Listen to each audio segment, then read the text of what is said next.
आदाब, नमस्ते, सत श्री अकाल। मैं मुश्ताक का ग्रेटर जम्मू वर्चुअल के पेज पर प्रोग्राम टैलेंट स्पीक। हम हमेशा टैलेंट स्पीक में आपके सामने एक ऐसे टैलेंट को लाते हैं जो कि उसके अंदर होता है और उसके बाद वो कैसे बाहर आया, कैसे उसने अपना रास्ता ढूंढा। और उसी सिलसिले में हम इस टैलेंट स्पीक प्रोग्राम में लिटरेचर से लेके, परफॉर्मिंग आर्ट से लेके, फाइन आर्ट से लेके तमाम शोबों से हम रूबरू करवाते रहते हैं। आज हमने अपने स्टूडियो में एक ऐसी शख्सियत को तकलीफ़ दी है और बहुत खुशी के साथ और बहुत गर्व के साथ हमें ऐसा लग रहा है कि आज हमारे मेहमान वो शख्स हैं जिन्हें हाल में ही साहित्य अकादमी पुरस्कार से नवाजा गया है बाल लिटरेचर में। साहित्य अकादमी अवार्ड उन्हें बाल साहित्य पे मिला इस वर्ष, और कोई और नहीं, राजेश्वर सिंह राजू। राजेश्वर सिंह राजू टेलीविज़न के लिए भी लिख रहे हैं, ड्रामा निगार भी हैं, शॉर्ट स्टोरीज़ भी लिखी हैं और उसके साथ साथ नाटक भी लिखे हैं। और वेस्टर्न्स, ख़ास तौर पे मैं ये कहूँगा कि वेस्टर्न्स नाटक का इन्होंने काफ़ी अनुवाद किया हुआ है हिंदी भाषा में। और उसके अलावा राष्ट्रीय स्तर के जो नामी ग्रामी कुछ प्ले राइट्स हैं उनके डोगरी में भी अनुवाद किए हुए हैं। एज ए एक्टर के तौर पे भी काम किया, रंगमंच में भी और टेलीविज़न में भी। हाल में ही इनकी एक लिखी हुई फिल्म भी आने वाली है, कुछ डॉक्यूमेंट्रीज़ हैं। बहुत लंबा सफ़र है इनका और हम भगवान से प्रार्थना करते हैं कि भगवान इनको इसी उम्र में और कामयाबी दे। छोटी सी उम्र में साहित्य अकादमी पुरस्कार और बाकी सब चीज़ों से नवाजे गए हैं। राजेश्वर जी, आपका स्वागत है ग्रेटर जम्मू वर्चुअल के टैलेंट स्पीक प्रोग्राम में। शुक्रिया आप सभी का और ग्रेटर जम्मू का भी। राजू जी, कैसा लगा? मतलब राजू जी इनका निकनेम है क्योंकि मैं इनको राजू के नाम से पुकारता रहा हूँ और इसलिए, लेकिन इनका नाम राजेश्वर सिंह राजू जी हैं। राजेश्वर जी के कैसा लगा उस दिन सुन के, या जिस दिन फ़ोन आया या सोशल मीडिया पे देखा कि आपको साहित्य अकादमी पुरस्कार मिला है? मुश्ताक सर, असल में मैं समझता हूँ कि जो इनाम है वो पाठकों का रिस्पांस ज़्यादा मैटर करता है। अगर प्रोसेस में आपको कोई मिल जाता है कुछ तो अच्छा है, लेकिन इनाम के लिए ना तो मैंने लिखा ना कभी भविष्य में लिखूँगा। आप तो जानते हैं कि मेरा साहित्य का सफ़र लगभग 32 वर्ष पुराना है, तो 32 वर्ष से जो पाठकों का रिस्पांस मिल रहा है वो ज़्यादा मैटर करता है बनिस्बत इसके। फिर भी अगर साहित्य अकादमी का पुरस्कार बहुत बड़ा पुरस्कार है। जब ये किताब 4th टाइम लगातार फाइनल स्टेज पे थी, तो जब नहीं मिलता था तो दिल को थोड़ी सी तकलीफ़ हुआ करती थी, लेकिन अगर मिला है, संतुष्टि है, आत्मसंतुष्टि है। और किताब में जो कैरेक्टर्स हैं, या फिर मैं समझता हूँ ये किताब जो अलग अलग भाषाओं में अब इनाम पाने के बाद ट्रांसलेट होगी तो वहाँ तक जाएगी, तो वहाँ पर लोगों को पता चलेगा कि डोगरी में कैसा बाल साहित्य लिखा जा रहा है। ये ज़्यादा मैटर करता है। उस लिहाज से भी मुझे ये खुशी है कि बाल साहित्य जो जम्मू में लिखा जा रहा है इस किताब के माध्यम से विभिन्न भाषाओं में पढ़ने वालों को उपलब्ध हो पाएगा। ये भी बड़ी खुशी की बात है। इसमें कोई दो राय नहीं है कि जो इनका बाल साहित्य की किताब जिस पे इनको पुरस्कार मिला है उसमें जितनी भी इनकी कहानियां हैं वो अपनी डोगरी भाषा में हैं, डोगरी में इनको मिला है। लेकिन डोगरी भाषा ही नहीं उसमें है बल्कि उसमें जो कैरेक्टर्स हैं, जो ज़मीन की खुशबू है, जो पेड़ पौधों की बात होगी या कुछ खेलों की बात होगी, वो प्योरली डोगरी बातें हैं, डोगरी की चीज़ें हैं, हमारे इस डुग्गर प्रांत की चीज़ें हैं। वो बहुत ज़रूरी चीज़ जो मुझे इनके बाल संग्रह में लगा, वो एक बहुत खूबसूरत चीज़ रही है। राजू जी, आपका ये जब ये लिख रहे थे, जैसे कि मैंने कहा कि आपकी इन कहानियों में जो बाल लिखी हुई है उसमें डोगरापन है। इसकी जब अलग अलग भाषाओं में ट्रांसलेशन होगी और उनके पास जब ये चीज़ जाएगी तो बहुत अच्छी चीज़, उसके साथ साथ हम ये किताब के साथ साथ हमारा डुग्गर प्रांत का शब्द, हमारे डुग्गर प्रांत की जो छोटी छोटी चीज़ें हैं, इसमें इंसिडेंट्स हैं, कुछ रिचुअल्स हैं, कुछ ऐसे, वो भी लोगों तक पहुंचेंगी और इस पे हमें बहुत अच्छा भी लगता है। लेकिन आपका ये जो लिखने का इसका प्रोसेस था, मतलब आपने कहानियाँ भी लिखी हैं, आपने पोइट्री भी लिखी, आपने ड्रामे भी लिखे, आपने टेलीविज़न के सीरियल भी लिखे, और इन सब के बीच में मतलब मैं ये कहूँगा कोई विधा नहीं छोड़ी। लेकिन इस बच्चों की विधा में आपको कैसे जाने का एक प्रयास वो मिला, सफ़र कैसा मिला? सर आपकी बात बिल्कुल सही है, क्योंकि जब आप दूसरी कहानियाँ लिखते हैं या फिर टेलीविज़न के लिए सीरियल लिखते हैं, रेडियो के लिए नाटक लिखते हैं और रंगमंच के लिए लिखते हैं, उसके साथ जब आप कोशिश करते हैं बाल साहित्य लिखने के लिए, थोड़ी सी मुश्किल होती है। बाल साहित्य लिखना बहुत मुश्किल है। बाल साहित्य लिखने के लिए जब आप एडल्ट एज में हैं तो आपने बाल मन को पकड़ना है, तो मुश्किल है। बाल साहित्य आमतौर पर आपने देखा होगा कि वही पुराना ट्रेंड चल रहा है, दादी की कहानियाँ, नानी की कहानियाँ। अब जबकि आजकल जॉइंट फैमिलीज है ही नहीं, न्यूक्लियर फैमिलीज हैं, तो दादी कहाँ से आएगी कहानी सुनाने के लिए, या फिर नानी कहाँ से आएगी कहानी सुनाने के लिए। तो स्टोरी टेलिंग सबसे इम्पॉर्टेंट मीडियम है बच्चों को मॉरल वैल्यूज़ देने का, बच्चों को अपनी ज़ुबान के बारे में बताने के लिए, कल्चर के लिए, हेरिटेज बताने के लिए। तो स्टोरी टेलिंग कैसे हो, बेसिकली बात यह है। जैसे पंचतंत्र की कहानियाँ पहले हुआ करती थी, तो जानवरों को आधार बनाकर, पात्र बनाकर बातें होती थी। लेकिन आजकल जब इंटरनेट के दौर में इतना कुछ अवेलेबल है बच्चों के लिए भी, सीरियल्स हैं, डिज्नी लैंड वगैरह, इतना कुछ है, फिर आप कहाँ पे जाके बच्चों की नब्ज़ पकड़ सकते हैं, ये बहुत मैटर करता है।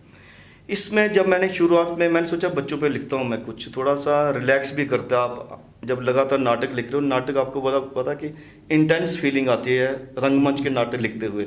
आपने सारे मेरे नाटक जो मैंने लिखे वो आपने सारे स्टेज किए, हमने विडोज़ किया। विडोज़ जब मैंने लिखा, ट्रांसलेट किया नील हाफ्समैन का, तो कई दिन मैं आपको सच बोलूँ मैं सो नहीं पाया। एलेक्स का करैक्टर आपको याद होगा, हम ज़्यादा उसमें डिटेल में नहीं जाएंगे क्योंकि ये बाल साहित्य की बात हो रही है। बड़ी इंटेंस फीलिंग आती है रंगमंच का नाटक लिखते हुए। कहानी जब आपने लिखनी है तो कहानी के करैक्टर से आप चलते हो, जो भी करैक्टर कर रहा है वो आप खुद भुगतते हो, जस्ट लाइक रंगमंच। जब मैंने 4-5 कहानी लिखी कि बाल साहित्य में मैं कोशिश करता हूँ, ट्राई करता हूँ, फिर मैंने जब देखा कि बाल साहित्य में मैंने लिखा करैक्टर बेशक बाल है लेकिन कहानी उसकी नहीं है, फिर कौन सी ऐसी विधा अपनाई जाए। अब मैं अगर दादी की कहानी लिखता हूँ तो रेपिटेशन है, नानी की कहानी लिखता हूँ रेपिटेशन है। उन दिनों मैं मुंबई में पोस्टेड था, तो मैं जब भी घर में आया करता था तो बच्चों के साथ में बैठ के, बेटी मेरी बड़ी थी तो बेटी मेरे साथ लेट जाती थी आके ना चेरी, तो मैं इसके, तो बेटा मेरा आमतौर पर खेलता रहता था। तो मैंने सोचा क्यों ना, अगर उसके बाद मैं मुंबई में मैं बात करूँ, बैकड्रॉप बेसिकली कहानी को वहाँ से बना, तो मैं बच्चों को थोड़ी सी कहानियाँ वहाँ पे ना बिल्डअप करके बताया करता है। सीक्वेंस में ऐसे सीरीज़ टाइप चला करती थी। पापा वो आपने कल वहाँ पे कहानी छोड़ी, अब वो सीरीज़ समझ लो एक किस्म की ना। मैंने कहा ये तो बढ़िया तरीका है स्टोरी टेलिंग का। जब मैं मुंबई में से वापस जम्मू में आया तो मैंने सोचा कि क्यों ना वो जो कलेक्शन है मेरी माइंड में जो सब कुछ चल रहा था उसको एक नया रूप देते हैं। मैं कहानी को बिल्डअप करता हूँ। मैं आ रहा हूँ, मिसिस के साथ बात कर रहा हूँ, बच्चे कहाँ हैं, वो सारा बिल्डअप होता है। उसके बाद आ जाती है रात, सोने के समय। स्टोरी टेलिंग आमतौर पे रात पे ही होती है। बच्चे सोने से पहले फिर जिद करते हैं कि अब पापा कहानी सुनाओ। फिर या फिर जैसे कभी लाइट चली जाती है, छत पे जाते हैं तो चांद नज़र आ रहा है तो चांद को करैक्टर बना के कहानियाँ, या बच्चों के खिलौने देख के वहाँ से कहानी बिल्डअप। इसका सबसे बड़ा बेनिफिट मुझे ये हुआ कि जो मैं नाटक के साथ जुड़ा रहा ना, ऑब्जेक्ट से कैसे पकड़ के बिल्डअप किया जाता है प्लॉट। मैं सबसे कहूँगा कि जब तक आपने नाटक रंगमंच का नहीं लिखा तो आप अपने आप को बिल्डअप नहीं कर पाते थॉट प्रोसेस में। फिर मैंने ये सोचा कि मेरे से बच्चा कर रहा है, तो बेटा छोटा था, मैंने उसको बोला कि आपको पता है सर कि हम जब रंगमंच के लिए, पता क्या आपसे हमने सीखा है बेसिकली, तो रंगमंच के लिए जब आप मुझसे नाटक लिखवाया करते तो हम करैक्टर को मैनरिज्म दिया करते थे ना। तो कहानी में मैंने मैनरिज्म दिया। छोटे जो मेरे बेटे का पात्र था रिचुअल का, उसको तोतला बना दिया। बेटी थोड़ी समझदार बड़ी रखी, तो उनकी जो आपस में नोक झोंक है वो भी कहानी का ही रूप है। उसके बाद कहानी भी आती है, तो उसके बाद मॉरल वैल्यूज़ भी जाती हैं। और मैंने कहानी के माध्यम से किसी पे थोपने की बात कोशिश नहीं की। बच्चा खुद ही समझ ले कहानी में एंटरटेन होते हुए कि मुझे क्या गलत है क्या सही है। ऐसे फिर कैरेक्टर बिल्डअप हुए तो 17 कहानी मैंने कंपाइल की। और ये कहानी, और एक सर मैं एक चीज़ बताना चाहूँगा, लोगों को दिक्कत होती है कि डोगरी लिटरेचर में वही नंग मनंग बच्चे नज़र आने चाहिए। क्यों? मैंने जब यहाँ पे आपने देखा होगा एक बुक है, तो यहाँ पे मैंने बुक में बेटे को राजकुमार पेश किया, बेटी को राजकुमारी पेश किया। क्या डोगरी बच्चों को ऐसा ख्वाब लेने का हक नहीं है? हम कहाँ जा रहे हैं? हम देखो इसमें कहानी में वो नंग बातें नहीं हैं, ये यूनिवर्सल बातें हैं, ये मोबाइल की बातें हैं, ये मतलब अब डिफरेंट हो गया है। मेरा ये प्रयास रहा है कि जम्मू में या डुग्गर प्रदेश में आज क्या हो रहा है, बच्चे किस फेज से गुजर रहे हैं, उसको अब रेस्ट ऑफ इंडिया उसको भी जानना चाहिए।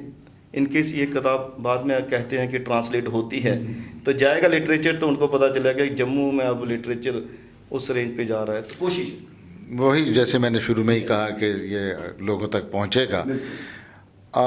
जैसे आपने राजेश्वर जी कहा कि बाल बच्चों के लिए सारा कुछ ठीक है, हमारी डोगरी भाषा है, हम बढ़ चढ़ के बोलते हैं कि माँ बोली है हमारी,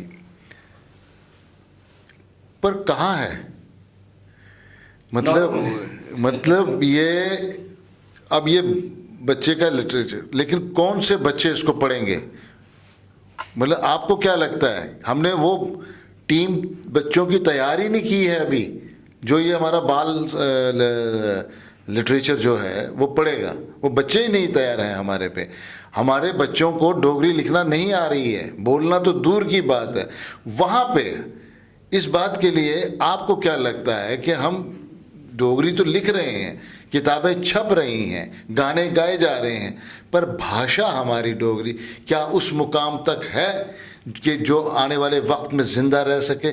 जैसे हमारी टाकरी नहीं ज़िंदा रही, चली गई, तो क्या ये डोगरी भाषा जो अब हम जिसमें लिख रहे हैं, इससे लिखने वाले बच्चे भी नहीं हैं और पढ़ने वाली तो दूर की बात है। इस बार ये जो एक बहुत बड़ी प्रॉब्लम है, हम नारा तो दे रहे हैं डोगरी लैंग्वेज का, लेकिन ये प्रॉब्लम हमारे सामने है, हमारे बच्चों को नहीं मालूम। इसके बारे में आप क्या कहते हैं? सर, टाकरी की बात जहाँ तक है तो टाकरी उस वक्त रिवाइव होनी चाहिए थी, आज से वर्षों पहले, कई दशक पहले की बात करूँगा। लेकिन क्योंकि अब उस फेज से हम बहुत आगे आ चुके हैं, हमारा जो रिटन लिटरेचर है बेसिकली मौखिक से, जब हम रिटन लिटरेचर की बात करते हैं तो पहला फूल जिसको डोगरी में बोलते हैं भगवत प्रसाद साठी जी का, उसको पहली किताब माना जाता है रिटन लिटरेचर में। उसके बाद सुई धागा आया, सुई धागा जिसे डोगरी में बोलते हैं ललिता मेहता का, क्योंकि वो देवनागरी लिपि में आया। हमारे जो बुज़ुर्ग थे राइटर्स, उन्होंने क्या किया कि देवनागरी लिपि को अपना लिया, मीडियम ऑफ राइटिंग समझ लो आप, है ना, डोगरी में। अब अगर हम टाकरी पे जाने की बात करते हैं तो बहुत दूर की बात होगी। तो जितना भी लिटरेचर लिखा गया वो सारा देवनागरी में लिखा गया है, तो वो सारा ज़ीरो हो जाएगा, हम फिर वहीं पे शून्य पे जाके खड़े हो जाएंगे। टाकरी को सहेज कर रखना चाहिए क्लासिकल भाषा के तौर पे, और इस पर रिसर्च भी होनी चाहिए। मैं कहता हूँ जो जम्मू विश्वविद्यालय है या फिर अब SMVD में भी खुल रहा है डोगरी डिपार्टमेंट, रिसर्च स्कॉलर जो है वो घूम फिर के वही कहानी पे रिसर्च क्यों, घूम फिर के कविता पे रिसर्च क्यों? 1940 से लेके 1950 तक का साहित्य है ना, वो 50 से 60 साल का साहित्य, कहानी, विधा, नाटक, उनको इससे आगे जाके रिसर्च का मतलब है कि जो लुप्त होती हुई चीज़ें हैं उन पे रिसर्च करके उनको सहेज कर रखा जाए। बड़े अफसोस की बात है कि शिवनाथ जी एक बहुत बड़ा नाम रहा है। अगर आज भी हम डोगरी साहित्य में कुछ भी खोजने की कोशिश करते हैं कि कहाँ से आया, डुग्गर प्रदेश क्या है, हम डोगरे क्यों, तो उसी किताब में मिलता है जो 1975 में साहित्य अकादमी ने पब्लिश करवाई है। उसके बाद उसमें मॉडिफिकेशन होनी चाहिए थे। जब शिवनाथ जी की किताब आपके पास है तो आपको स्टार्ट मिल जाता है, फिर आपने रिसर्च करनी है। 5 साल के रिसर्च टॉपिक में आप 10 साल का लिटरेचर सिर्फ कहानी रिसर्च करके PhD नहीं ले सकते। रिसर्च सर एक बहुत कॉम्प्लिकेटेड चीज़ है, बेसिकली थीसिस लिखना कोई आसान काम नहीं है। आपकी बात सही है, टाकरी पे काम होना चाहिए, टाकरी पे रिसर्च होनी चाहिए, लेकिन देवनागरी क्योंकि हम अपना चुके हैं तो हम पीछे जा नहीं सकते, वरना हम शून्य पे अटक के रह जाएंगे। डोगरी की जहाँ तक बात है तो डोगरी ये खुशी की बात है कि डोगरी बाहर अब बोली जा रही है, ऐसा नहीं है। तो हमें हम लोगों को थोड़ा पॉजिटिव होना पड़ेगा। मैं आपको एक थोड़ा सा एग्जांपल दूंगा कि जैसे अभी ये किताब मदन लाल पादा जी हैं, आप जानते होंगे उनका नाम। उन्होंने शेक्सपियर के 2 नाटक ट्रांसलेट भी किए हैं डोगरी में। तो वो अभी रिसेंटली अपने बेटे के पास गए थे यूएसए में, तो मेरी ये किताब ले गए वहाँ पे ना। तो उनके पोते जो हैं वहाँ पे बच्चे रहते हैं, बच्चों को बच्चे, तो उनको बहुत पसंद आई ये चीज़ें। जब उन्होंने पढ़ तो सकते नहीं नेचुरली, है ना, उन्होंने बताया तो उनको बड़ी पसंद आई। तो मुझे जब उन्होंने बताया तो मुझे बड़ी खुशी हुई कि कम से कम चलो साहित्य अकादमी पुरस्कार तो अभी मिला, उससे पहले वो बच्चे बेचारे पढ़ चुके। नहीं, मेरा ये सवाल था कि हमारी जो इस वक्त जो पीढ़ी हमारी चल रही है उनके पास हमारी भाषा नहीं जा रही है। उनको ठीक है डोगरी वो सुन लेते हैं, थोड़ी सी बोल लेते हैं, लेकिन डोगरी उनके साथ जुड़ी। वो उनको बच्चों को कहें, जैसे कॉलेजेस में एडमिशन्स के दौरान टीचर बैठी हैं वहाँ डोगरी की, या टीचर बैठे हैं वो कह रहे हैं बच्चों को आप डोगरी में एडमिशन लो, डोगरी सब्जेक्ट रखो, लेकिन वो कह रहे हैं मैडम हमें डोगरी लिखना नहीं आती है। तो क्या ऐसा नहीं, ये हमें एक संकेत नहीं है खतरे का भाषा के लिए कि हमारी जो बच्चे हैं उनको लिखना नहीं? उसके लिए मेरी एक राय थी कि स्कूल्स में जाके, शुरू में स्कूल में जाके 4 दिन की बच्चों के साथ लिखने की वर्कशॉप की जाए भाषा को। इसके बारे में आप क्या कहना चाहेंगे? मातृभाषा की जब तक अगर आप बात करते हैं तो by the end of this century, ये सर्वे आया है, 1500 मातृभाषाएं लुप्त हो जाएंगी। एक भाषा को इवॉल्व होने में सेंचुरीज लगती हैं और लुप्त बड़ी जल्दी हो जाती हैं। संकेत थोड़े चिंताजनक ज़रूर हैं, लेकिन क्योंकि डोगरी उस मुकाम पे अभी पहुंची नहीं कि हम सोचेंगे लुप्त हो जाएगी, क्योंकि लोग कार्य कर रहे हैं। अब 8th शेड्यूल में भी आ गई, चलो उसके बाद क्या काम हुआ ये अलग बात है, प्रश्न चिन्ह हैं इन चीज़ों पे। उसके बाद अभी रिसेंटली केंद्र सरकार ने, केंद्र शासित जम्मू कश्मीर की सरकार ने भी इसको 5 ऑफिशियल लैंग्वेजेस में लाया। उसके बाद क्या काम हो रहा है ऑफिशियली, ये भी प्रश्न चिन्ह की बात है। मैं यहाँ पे एक छोटी सी और आपको बताता जाऊँ कि हमारी करेंसी के ऊपर अभी तक डोगरी में लिखा नहीं गया है। राजनीतिक उदासीनता इस क्षेत्र की शायद रिस्पॉन्सिबल है इन चीज़ों के लिए। साहित्यिक संस्थाएं अपने लेवल पे बात उठाती हैं, लेकिन उस तक पहुंचने के लिए प्रशासन, उस लेवल तक पहुंचने के लिए राजनीतिक प्रतिनिधित्व की रिस्पॉन्सिबिलिटी बनती है। ये शायद जम्मू के नेताओं ने वो चीज़ नहीं की है आज तक, और ये बड़ी दुखद बात है कि अगर बाकी लैंग्वेज ही वहाँ पे हैं और 8th शेड्यूल में डोगरी लैंग्वेज है, तो नोट पे अगर करेंसी पे वो होना चाहिए तो ज़रूरी होना चाहिए। ये बात उठानी भी चाहिए, सभी को, संस्थाओं को भी उठानी चाहिए।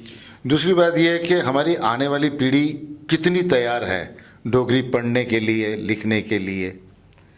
तैयार है सर, ऐसी बात नहीं है, क्योंकि नई एजुकेशन पॉलिसी में कुछ ड्रॉबैक्स भी हो सकते हैं, लेकिन वहाँ पे कुछ प्लस पॉइंट ये हैं कि अगर बच्चे पढ़ने के लिए तैयार हैं तो बच्चों को क्रेडिट भी मिलेगा।